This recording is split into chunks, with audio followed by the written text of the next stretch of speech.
This 17 News at Noon podcast is brought to you by Clinica Sierra Vista. Welcome back to the 17 News at Noon podcast, where we share your news on your schedule. And good day, I'm Elena Ruskell. Northbound lanes of Highway 99 at 7th Standard Road were closed for several hours this morning after a report of a highway shooting. Robert Rodriguez with the California Highway Patrol said they got a call from someone about 5:40 this morning saying they had been shot on the 99. Authorities closed down the northbound side of the lanes there and tried to find evidence, but they said they haven't found any. Rodriguez said there's no suspect information, no injuries. The investigation is ongoing, but the lanes have since reopened. Now a bit further north, a community dedication this morning memorialized two firefighters lost in a tragic fire in Porterville. It happened back on February 18th, 2020, when flames quickly engulfed the Porterville Public Library after officials say two juveniles set it on fire. Fire Captain Ray Figueroa and firefighter Patrick Jones rushed into the library to make sure no one was inside, but the two never made it out. Today, a portion of State Highway 65 was renamed as the Fire Captain Ramon Figueroa and firefighter Patrick Jones Memorial Highway. Well, now to your 17 Court Watch. Both sides finished presenting evidence in the trial of a local baker sued for refusing to bake a wedding cake for a same-sex couple, and closing arguments are set to be heard this afternoon. Kathy Miller, the owner of Tastrys Bakery, finished testifying about 9:45 a.m. about denying the couple because of her religious beliefs that marriage should only be between a man and a woman. The Department of Fair Employment and Housing is suing her for not complying with the UNRRA Act, which states all people, regardless of sexual orientation, should receive equal service at all businesses. In 2017, Miller refused to make a cake for gay couple Mariah and Eileen Rodriguez Del Rio and referred them to another baker. The couple testified they were hurt and felt discriminated against, and they contacted the DFEH. The state then sued the bakery, and in 2018, a Kern judge issued a ruling in favor of Tastries, saying Miller's refusal to design and create the cake, a form of artistic expression, was protected by the First Amendment's free speech clause. But an appellate court overturned that ruling, and the case went to trial Monday. Judge Eric Bradshaw said the closing arguments are expected to begin at 1:30 this afternoon. And now to the three-day strike by Kern Medical workers scheduled for August 8th, which has been averted as healthcare workers and the Kern County Hospital Authority reached an agreement. We told you Tuesday of the tentative deal, which addresses what workers call a severe staffing crisis through recruitment and retention investments. The tentative agreement included significant wage increases, one-time bonuses, additional salary steps, and more for most staff. The contract ratification vote then took place across hospital worksites for 3 days, and this morning it was announced the Kern Medical workers overwhelmingly approved it. Now, the Kern County Hospital Authority Governing Board is set to vote on this tentative agreement on Monday. Now to wildfire headlines. Fire crews significantly slowing the forward progress of the Oak Fire burning near Yosemite. More than 19,000 acres have burned, but containment has improved again, now at 45%. Also climbing the number of homes lost to these flames. More than 162 structures have been destroyed. About 3,800 people allowed back into their homes yesterday, but about 2,200 others remain under evacuation orders. Today marks a week since the fire began, and the cause is still under investigation. But of course, let's talk about what's happening today. Dutch Brothers, the locations here in Bakersfield, will be donating $1 to the Burrito Project for every drink sold today. The Burrito Project, a collective that hosts groups of volunteers that come together to feed the homeless. They've been serving Bakersfield for 13 years. For more information and for participating locations, check out our website at kget.com. All right, also tomorrow, Twilight at Calm is back. The California Living Museum hosting the popular night at the zoo tomorrow evening, inviting guests to come take an evening stroll, bring a picnic dinner, enjoy the animals during their active dusk hours. Twilight at Calm is on Saturdays from 5 to 8 through August 28th. And looking ahead, August, that begins on Monday.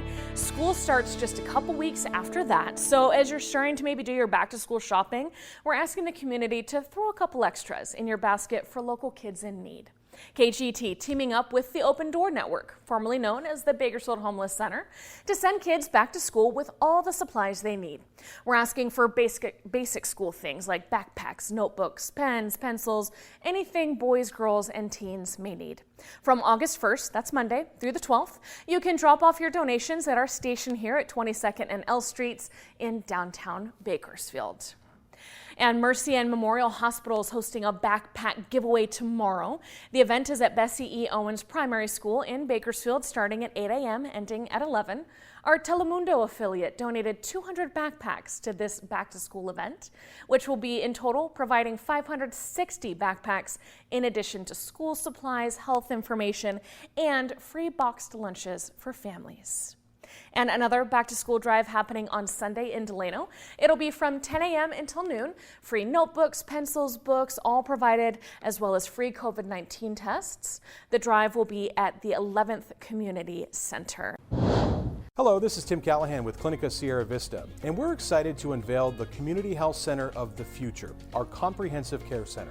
It's located right across the street from Memorial Hospital. We have every service under one roof, from family medicine, OBGYN care, dental services for adults and children, behavioral health, and much more.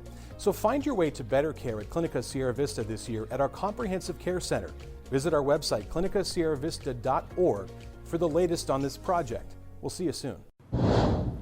Well, now to business news and more bad news for American consumers. The Personal Consumption Expenditures Price Index rose 6.8%. That's the biggest jump in 40 years. The key inflation gauge tracked by the Federal Reserve jumped to its highest 12-month move since the 6.9 increase back in January of 1982. According to the Bureau of Economic Analysis, on a month-to-month basis, so from May to June, prices increased 1%.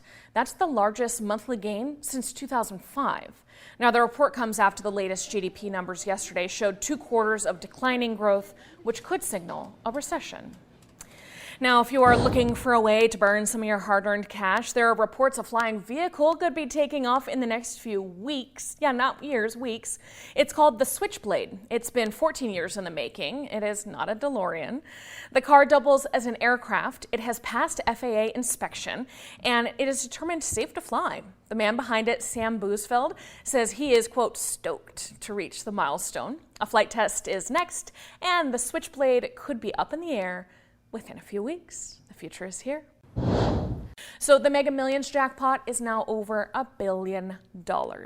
That's the second largest Mega Millions jackpot in lottery history. It's $1.28 billion, but it could climb more. No one has won since April, so it's been growing ever since. What do you do if you actually win $1 billion? Well, some consider investing, donating, traveling, a combination of all those. Here's what wealth managers say you really need to do first. Number 1, protect the ticket. That's obvious, right? But a single slip of paper can be easily lost. Sign the back, keep it safe and dry until it's time to turn it in and prove you're a winner. Second, build your team. Find someone you can trust, then hire an attorney, a financial planner, and a tax advisor to help with the burden of winning and managing $1 billion. Lastly, the big decision. Do you want to take the annuity of 30 payments over 29 years or just cash out immediately? That's $747.2 million if you just take the money and run. The drawing tonight at 8 p.m. If no one wins tonight, lottery officials expect this prize will grow to an estimated $1.7 billion by Tuesday. That would be the nation's largest lottery prize ever. And one of the nation's largest COVID-19 test labs is moving to testing monkeypox instead. Mako Medical in North Carolina started testing 2 weeks ago. Right now, the state has 46 confirmed cases of monkeypox, and a doctor or clinician tests for the virus by swabbing the blisters while the lab checks the DNA on the swab for evidence of the virus. Mako Medical personnel said the test is 99% accurate, and the lab says turnaround time for monkeypox results is less than 24 hours. Meanwhile, the Biden administration says it has reached an agreement with Moderna to buy 66 million doses of the company's next generation of COVID-19 vaccines, targeting the highly transmissible Omicron variant. The administration says that's enough for this winter for all who want the upgraded booster. Today's announcement follows word last month that the federal government has secured 105 million doses of a similar vaccine from rival drug maker Pfizer. Both orders are scheduled for delivery in the fall and winter, assuming regulators sign off. All right, so let's take a look at the latest COVID-19 case numbers here in Kern County, as Public Health updated their dashboard this morning to reflect 1,264 new cases and 7 new deaths. That's a total of 2,494 Kern residents lost to the virus. State data shows we have 111 patients hospitalized with the virus and 16 listed in intensive care units. Now to your 17 Health Watch. During the pandemic, the lives of the youth were disrupted, contributing to learning, academic, and mental health gaps. Soon, the Biden administration is expected to announce several actions that will support mental health services at schools. It's part of the president's promise to make mental health more accessible. According to a senior administration official, the Department of Education will award nearly $300 million to expand mental health services in schools through 2 grant petitions. The Department of Health will continue working with the Department of Health and Human Services to issue guidance on how school districts can better use Medicaid to supply mental health services to their students. The 17 News at Noon podcast is a production of KGET and Nexstar Media Group. For more on all of the headlines in today's show, head to kget.com.